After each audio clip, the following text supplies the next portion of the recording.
Hello, everyone, and we are going to be talking about Freedom Wars today, where you'll be winning your sentence here at the Proving Grounds, and we're going to be walking you to the bone for your freedom. So today, we're talking about a title that's exclusively for the Vita, published by Sony, and developed by Shift and Dips. Now, Dips is from looking at their history, they have their hand in many Street Fighter, Dragon Ball Z, and what was the other one?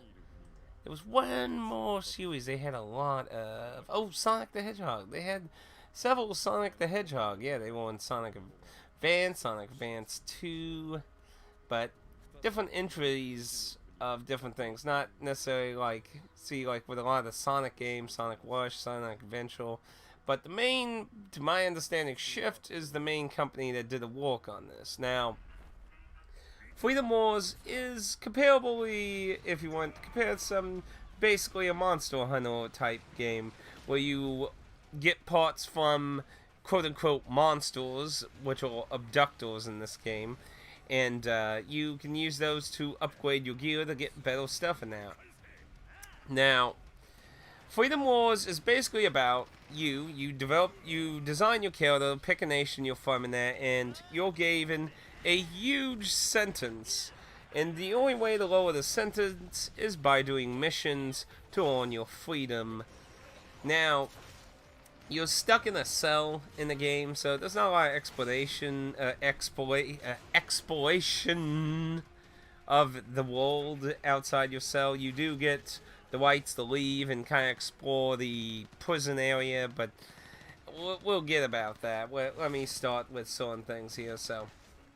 So you're referred to as a Sentinel. You get an accessory assigned to you, which is a robotic ally that helps you as an AI. And on a mission, you can normally get 3 other AI companions that also come with accessories. Now, you can play these missions in single player and have AI people with you, or you can also tackle these missions online or in wireless mode on your handheld Vita or Vita TV.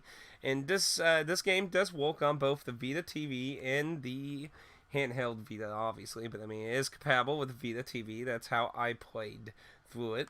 It was a viewer request to play from Pad, and honestly, I had never played the game until then, and I have to say, I was very, very surprised how interesting this game is, but at the same time, how flawed it is. Now, Pad mentions that this game was washed out. I couldn't find a lot of information on that, so I'm not necessarily saying he's lying or anything, of course, but I'm just saying, this is likely an issue of, obviously Westworld journalists not doing their job at all, of course. But anywho, so apparently this game had some troubled development wash issues in that. But, and I kind of can see that in the story. Like, everything outside the actual gameplay is, it feels weakened, but we'll get to that. So, you're given a large presence, and you have to do shit for the state that you chose to represent. Now, your country only really matters if you play online. You can fight other countries and shit and rank up your city, state up and that. So, if you don't have any plans to play online, it doesn't really matter much.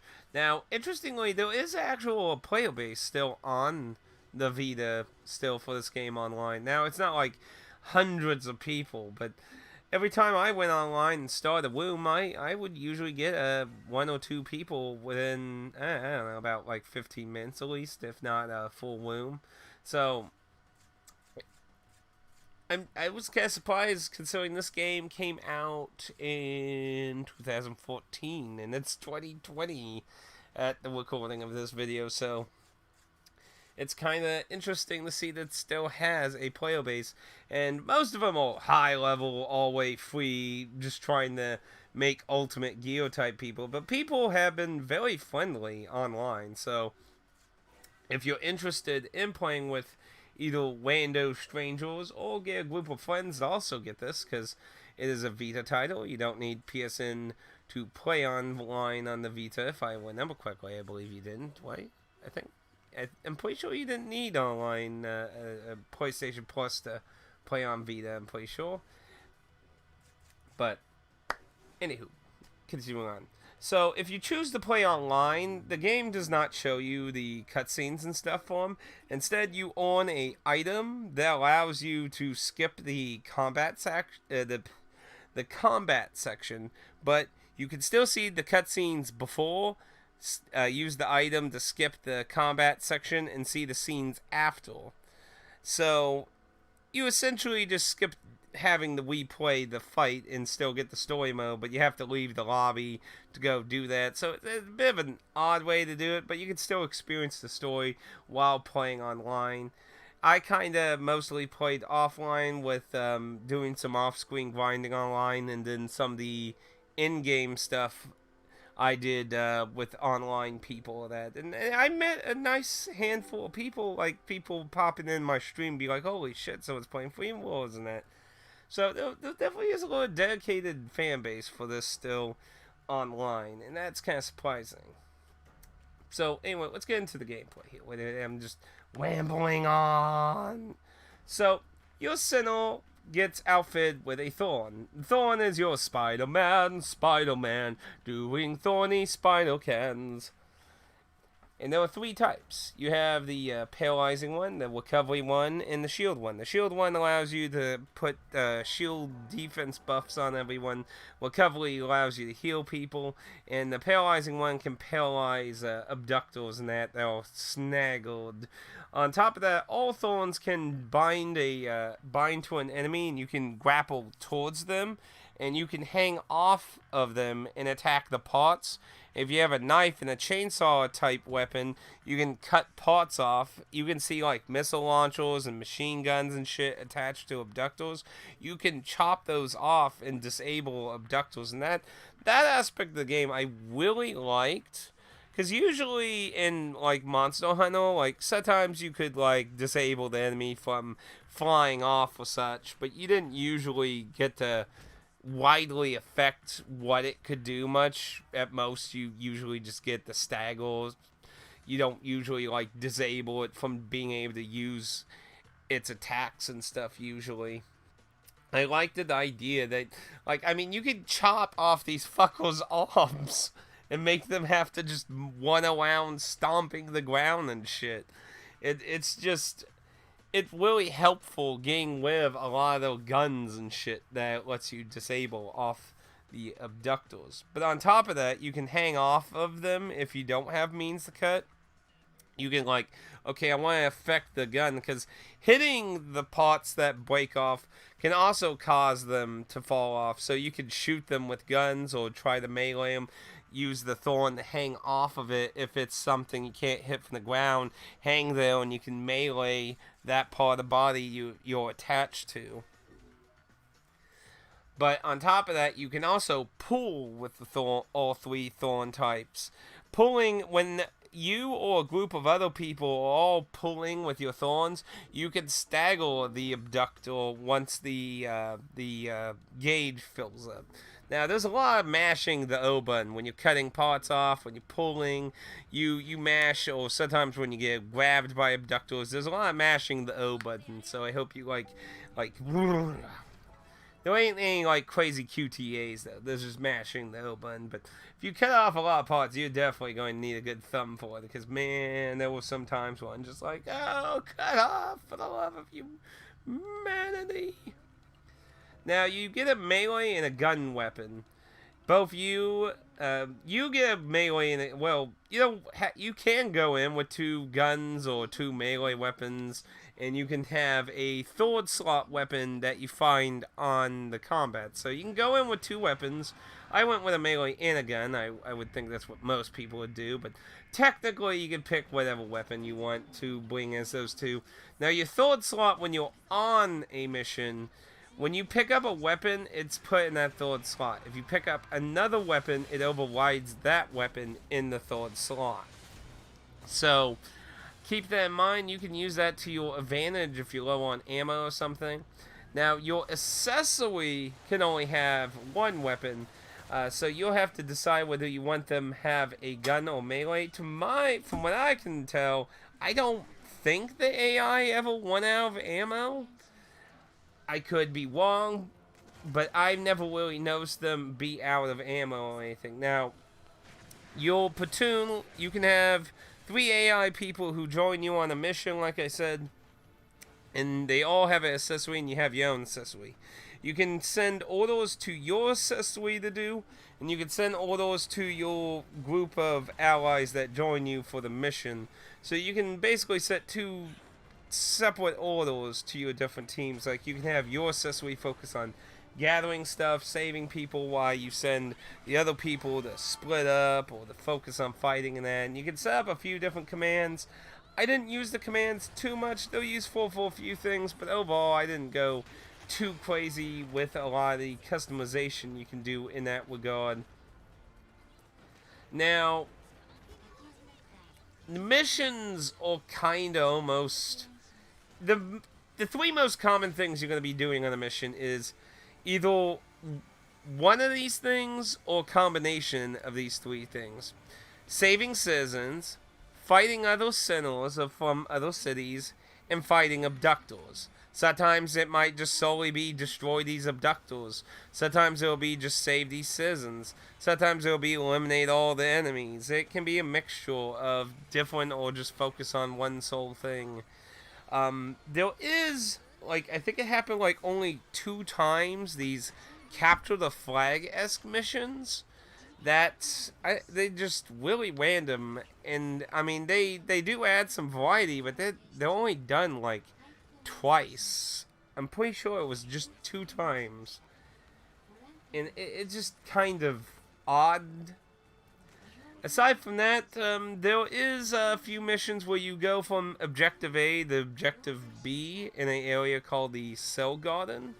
It's a side area where you can find more normally outside story stuff. You can find materials there, but there are multiple missions you go there for kind of crappy stealth sections, and that's about all the types of objectives you'll get on your story missions.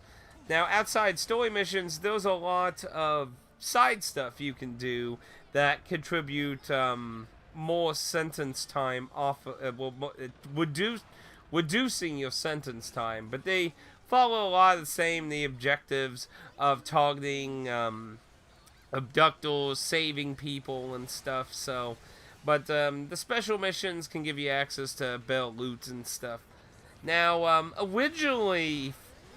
apparently the original idea of special missions is you could only do a certain amount a day, but at this point in time, you can spam them. There's no limitation to them. Apparently, they were wanting to do like a kind of a daily system that never really seemed to ever happen.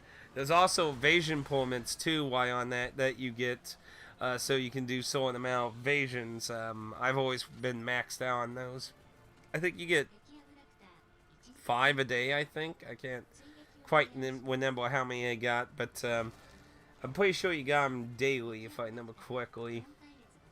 Now, like I said, this is like a Monster Hunter game where you get parts and stuff. So after you do missions and stuff, you're probably curious, how is all the weapon stuff? Now, I'm just going to make this clear. I did not go very in depth into the facilities very much. So you have a few different facilities. You have the weapon facility, medical facility, the mutations facility, and the augmentation facility. Weapon facility is what you're going to use to do a lot of your weapon stuff, of course. So you can either manufacture weapons, and as you level up the facility, as you earn the rights to unlock more levels in your facilities, you'll get access to more weapon types. So you can build weapons, and they can become different levels. You can upgrade, which is what I definitely recommend. Finding a weapon you like and start upgrading. Modify. You can fuse different elements and special abilities into your weapon. A lot of people told me this involves like a lot of RNG in it, so I'm told save scumming is a recommended thing. And citizens you save actually act as a help, as several citizens can have different effects in lowering the time it takes for the manufacturing process, increase the modifications and such. They can do different effects. And there's a different royalty quality to everything, your materials, your weapons, to your citizens, that greatly affect. Now, the mutations facility, this facility gives you like grenades and mines and shit, where you basically dump resources. They can be weapons, augmentations, resources, and you get a percentage of some amount of grenades and shit. The medical facility is basically the same thing, just with medical supplies that heal you, regenerate ammo packs and such. Again, you just dump in extra resources that you don't need, and it will produce stuff.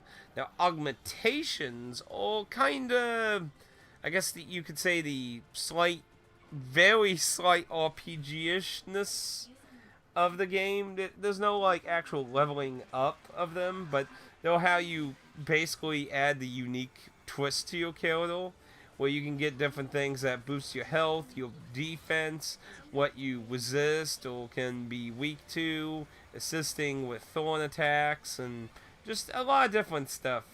Make you slightly faster, cause different effects, jumping, clinging, just all kinds of stuff, more damage, zooming, just lots of different things. And you have 10 points. Each augmentation costs someone a point, so you have to balance which ones you want equipped. I think you can equip 4, if I remember correctly. Let me take a quick look. I believe it was 4. No, it's 5. You can equip 5.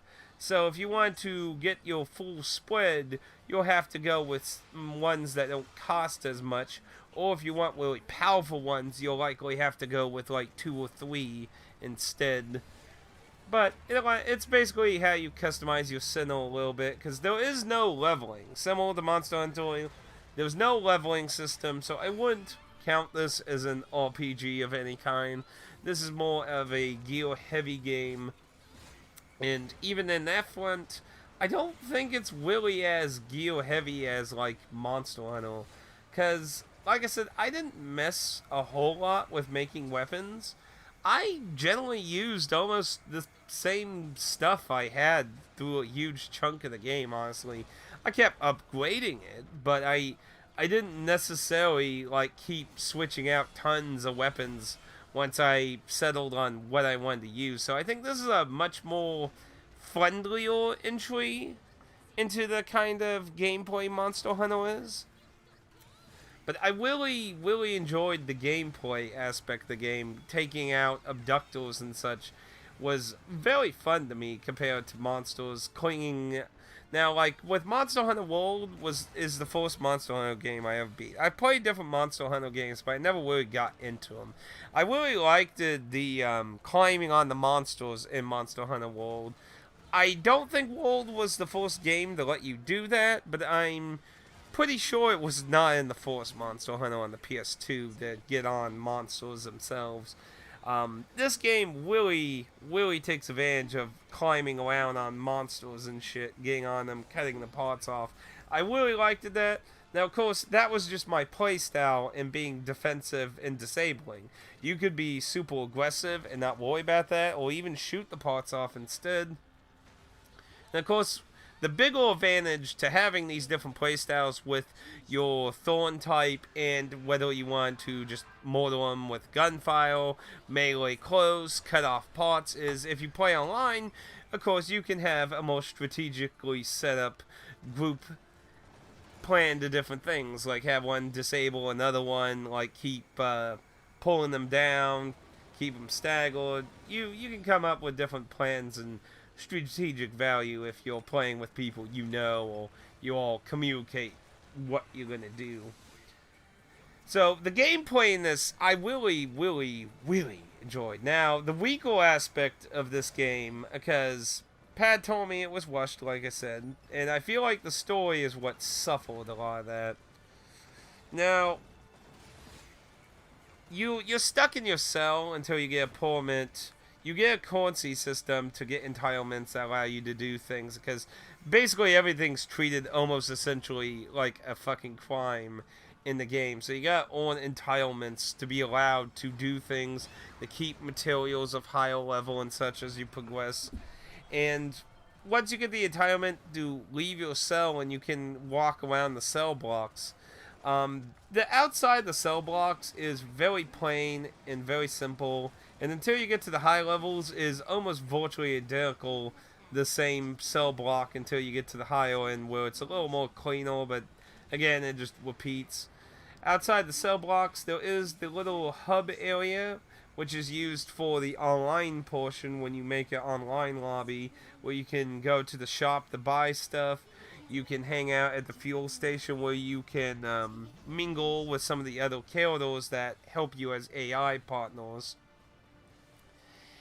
And yeah, like the story is how can I say? I feel like the story is just very plain. It just doesn't really invoke a lot of emotion for me. Like a few, like I'd say in the end I liked a few of the characters, but some of them are also like this, like two AI characters that virtually have no real role in the story outside the party that happens at the beginning of the game, and that's it. They're just extra people to join you on missions and that. A few of the characters are likable, but overall, like I didn't like get emotionally invested or cry tears for anything in the game. The story just feels like it's a just there for the story kind of thing.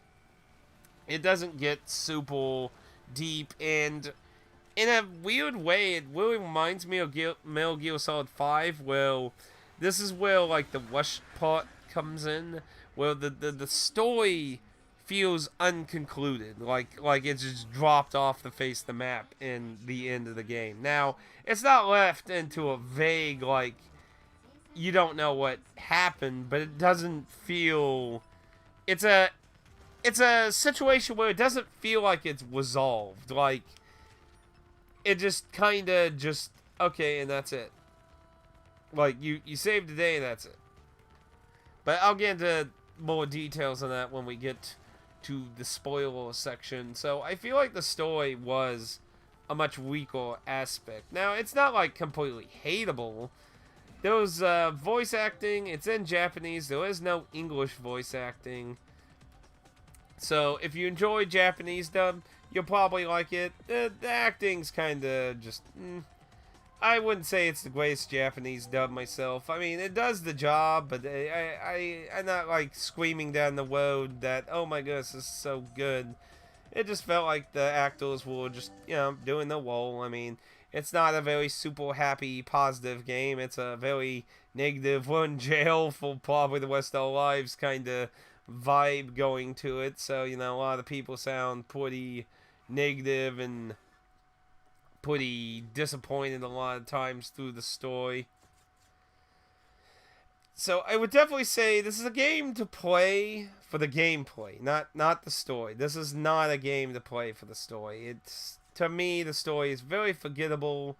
It's not satisfying in the end. It's about the gameplay to me. And I feel like that's because of it being like Monster Hunter. Monster Hunter is very popular in Japan. I think that's definitely why this game sold very well in Japan, but not so well in America. Because I got for $9.99 on Black Friday the year it came out at GameStop. So this game did not do well in America. It's a shame because it actually has a very good gameplay setup. I feel like they just needed a bit more work on the story, and it could have been really good. Make a sequel could even go so far, but to my understanding, the person who created this game is in a very tight spot with Sony, and since Sony published the game, it's very likely that Sony owns the rights, most likely. That's usually typical in these kind of situations, so it's very likely Sony owns the rights, and that there probably won't ever be a sequel for this game, and I feel like that's the big shame, because I really actually enjoyed this game a lot more than any of the Monster Hunter games I played. I really actually enjoyed it. And it's very simple. Now, like, with it being on the Vita, you're probably like, oh, it's probably weird. I'm kind of amazed what you could do on the Vita with the Thorn. Like, if you were to explain the Thorn mechanic, being able to web around with it, climb on enemies, and chop their parts off, and tell me it was a Vita game, I would probably not believe you. Because, honestly, I'm surprised the Vita allows you to, like, it's... While the battlefields are pretty small, the combat is really good, in my opinion. Once you get the controls and everything down, it's really good. You can dodge, you can roll, you can grapple on enemies. Probably the biggest complaint I would say with combat is just, you move pretty slow. The game really encourages you to use your Thorn to move around, use it to move faster on the battlefield. But that's really a minor complaint. That's probably more just they want you to use the Thorn. The Thorn is your movement, your climbing, your getting around, your buff, healing. It is your everyday necessity in the battlefield. It's fun. I really like the Thorn mechanic. And I asked Pat, like, what other games they developed, because I was curious. Now, Shift, like I said, they made some of the spin-offs for Ape Escape. They did God Eagle, and they did Code Vein. And I definitely can see a very similar art style in the characters between this and Code Vein. I definitely see a very similar style. The game style, kind of like how the characters' faces look at that, kind of gives me like an SMT kind of vibe. So that kind of stands out, especially when Atlas has been dropping the SMT kind of vibe. Like the remake of Strange Journey dropped it for more anime look, so it's kind of interesting to see in something that's not SMT. But graphically, this game looks very nice. I mean, I'm not a big graphic whore. I like the graphic style. It's set for the mood. You can customize your character. There's a decent amount of customization once you start unlocking outfits and color palettes. You can do a lot of color variety and a few different outfits. At the end of the game, I looked like I was from fucking Velvet Lumen Persona 5. Which was funny, and I made my Sesui look like Nota. So, there's some nice customization with your character and stuff. But at the end of the day, when you get to the end game, you become free, you finished up the story. All there's really left to do is just make really powerful gear and play with friends. And, it's fun to play with friends. Like, I got a few other people interested in this game. And I told him, if you get, let me know. I'm willing to play with you. One was like, I would probably only play this with friends. I'll play with you. But to me, like, when you get to that point, I'm not interested in really making the ultimate weapons. Like, I did get a fair number of the trophies. This does feature a full platinum. Like I said, it is a Vita-only title, so you don't have a Xbox PC-esque-ness to do, just the trophies. But it does have a full platinum. I got 67%, and it's pretty variety. A chunk of them are the progression through the story. Other ones are accomplishing certain things, chopping up parts, firing tons of ammo, and that. Really, I'm only missing a few trophies, really, which are just kind of play a really long time, get a ultimate weapon kind of thing. And if that's your kind of thing, you like grinding for weapons, this game still has that. Even though I don't feel like it was as necessary as most Monster Hunter games usually make it. Now, for problems in this game, So, usually, when I went into weird bugs and stuff, I'd like to mention them, of course. And sadly, as much as I really enjoy the gameplay in this game, I did find two major things happen to me. And they both happened near the end of the game, oddly enough. So, I had a weird moment where the game wouldn't save. Now, I was playing online at the time, and the game, like, autosaves after an online play. there's manual saving with your accessory, and then it like does sword saving after a mission online. So it gave me an error message saying it couldn't save. Now, several people who were watching at the time told me this is a issue with the Vita. Both of these issues that I'm about to tell you, I was told are Vita issue, not Freedom Wars issue. But they happened during Freedom Wars, so I'm just mentioning them just in case. But I am going to point out people told me it's a Vita thing. So on my Vita TV, I use the storage capacity it has on it. Now, this game had a pretty big update. Like, Dancing on Night's the only other big Vita game I ever played on my TV.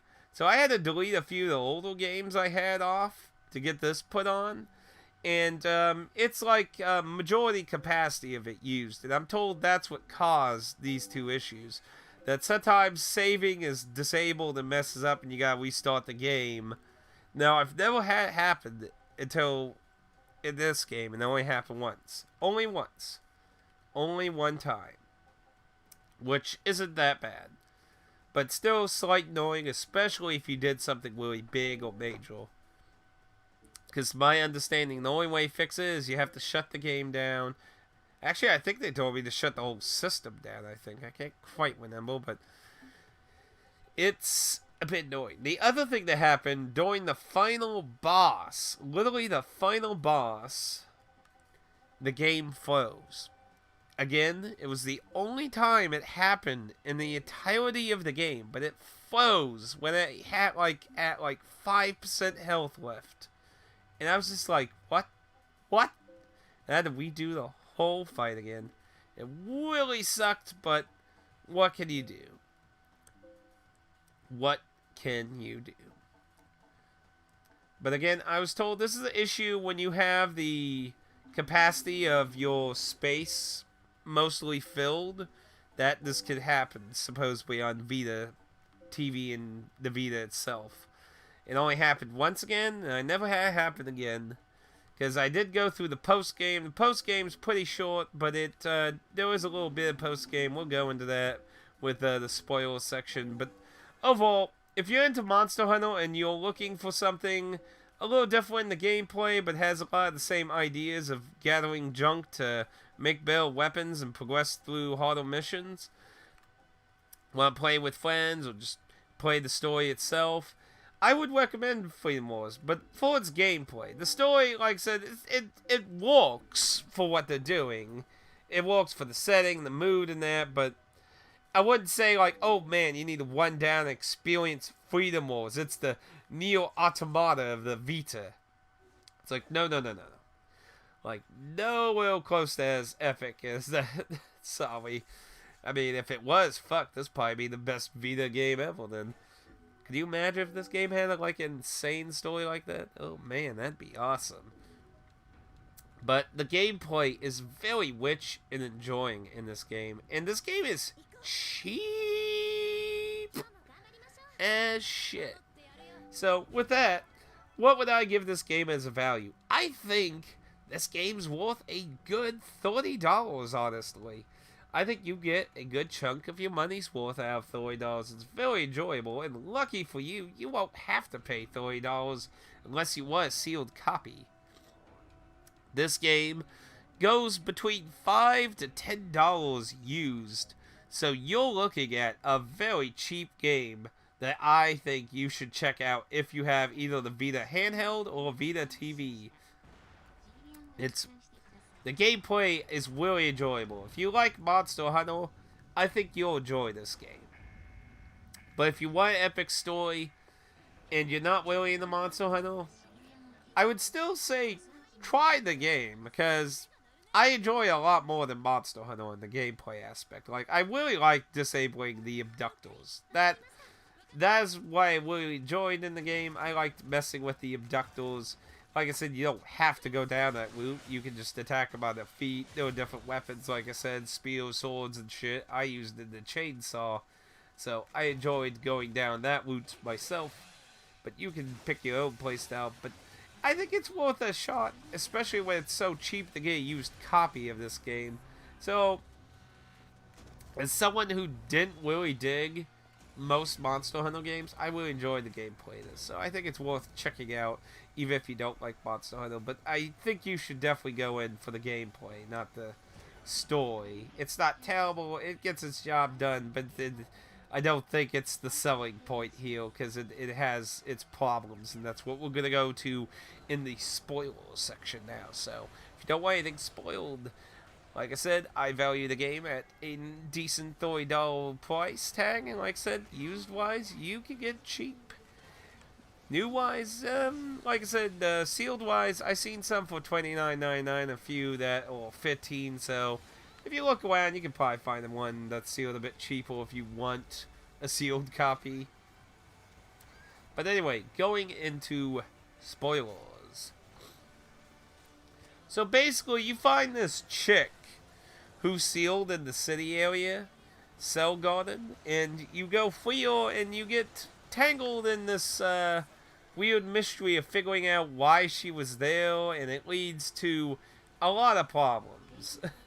Essentially, another city's guy's sinner basically gets the MacGuffin of the world that can bring ultimate destruction, and you slowly all get dragged into it. And I mean, essentially, you just go and stop it. Now, the post game has to do with the MacGuffin. The MacGuffin is like this door that has fucking powerful abductors behind it, which is what leads to the final boss. But after that, you get to make the door, and you can follow this quote-unquote god's mission to do his wishes that affect a few things. They'll revive one of the characters that died. They'll bestow tons of weapons you can use for customization and shit. But the two big issues I have with the story is one's for the ending of the story and one's for the post game. So let's get into it. So for the end game, so you meet what the girl's sister in the city after a few missions after you save her, and she like basically says she's gonna kill you all and shit. They're from like an upper heaven area that have snot-nosed people that feel they're all better than everyone, essentially. But the game kind of feels like it's going in this direction where you're gonna go in a war with them. And you deal with this guy who takes the door thing, and he's trying to let loose all these evil abductors to destroy the world and cause chaos.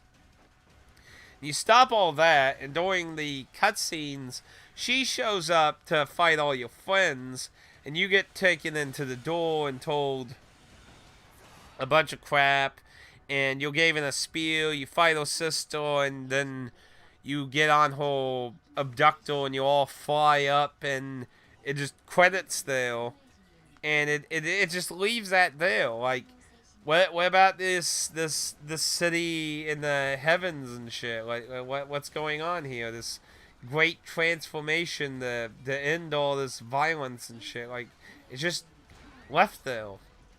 Nothing. Like, cliffhanged. It's like, oh, we're gonna go in this great battle, and this, that's it.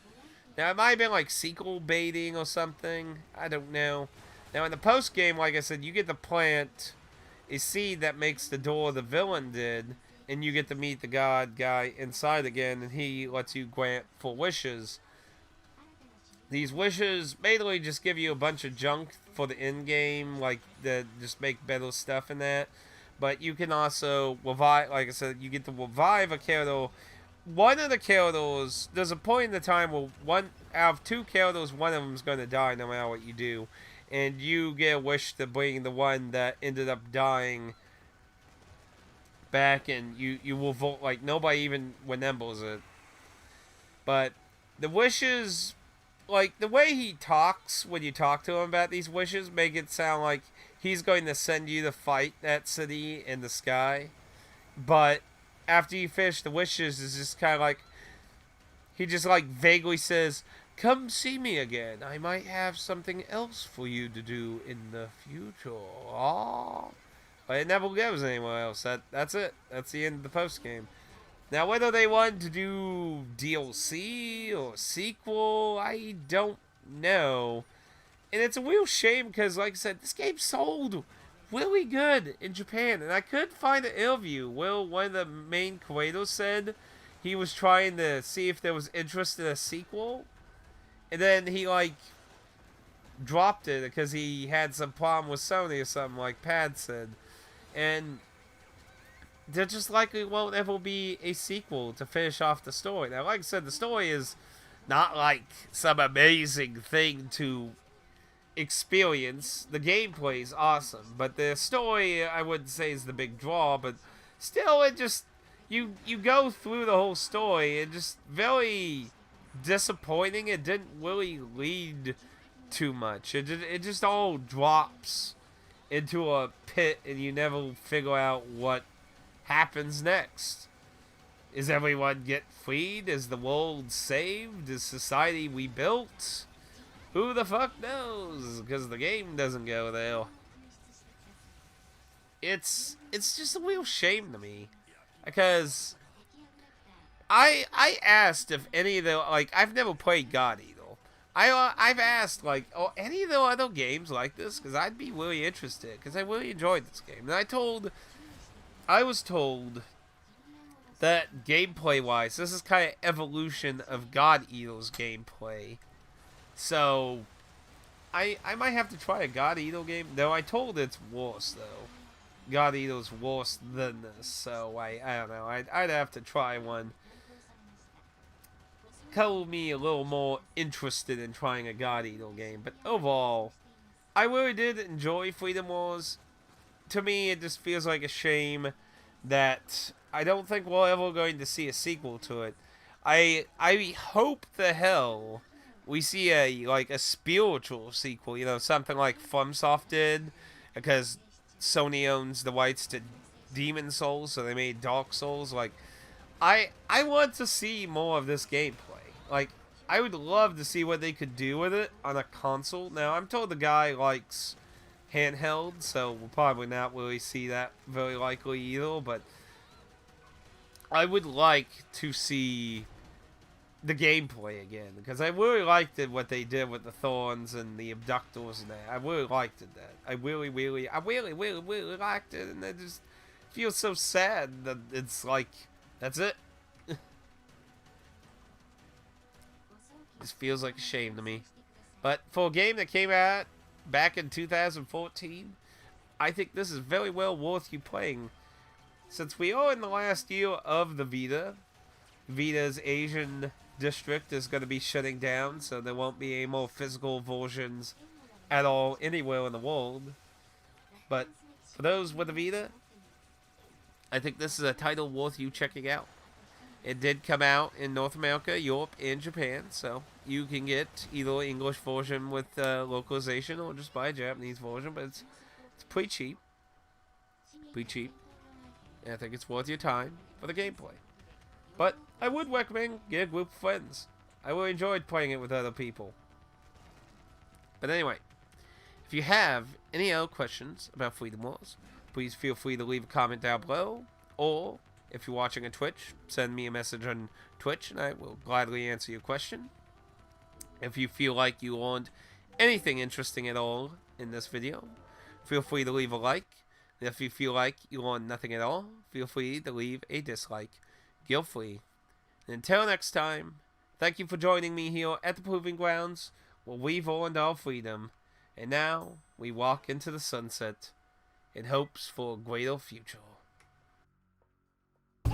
どうだった？私の作った朝ごはん。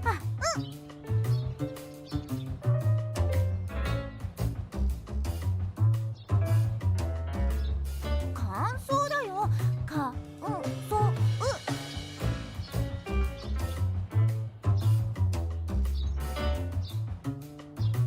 そうか、そう